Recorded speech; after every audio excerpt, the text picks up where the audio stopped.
Hello everyone, আজকে আবারও বানাবো বাটার পনির আর লুচি। বলেছিলাম না ছেলের এটি খুব প্রিয় একটি খাবার, তাই সপ্তাহে একদিন তো বানাতেই হয়। লুচি আবার লাল হলে চলবে না, অন্য সময় আটার লুচি খেয়ে নেবে, কিন্তু বাটার পনির হলে সাদা লুচি লাগবে, মানে ময়দার। আমি কি করি, ময়দার সাথে আটা মিশিয়ে নিই। বেশি তো ময়দা খাওয়া ভালো না, তাই না?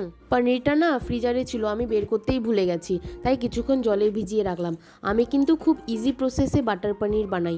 তোমরা কিভাবে বানাও অবশ্যই কমেন্ট করে জানিও। আজকে তো রেসিপিটার ফুল ভিডিও করা হয়নি, তাই অন্য একদিন তোমাদের সাথে অবশ্যই এই রেসিপিটা শেয়ার করব। দেখো কত সুন্দর কালার এসছে বাটার পনিরের। বাটার পনিরও হয়ে গেছে, এখন লুচি ভেজে সবাইকে খেতে দেবো। ভিডিওটি তাহলে এখানেই শেষ করছি। Tata, bye bye. খুব তাড়াতাড়ি আসবো নেক্সট মিনি ব্লগে।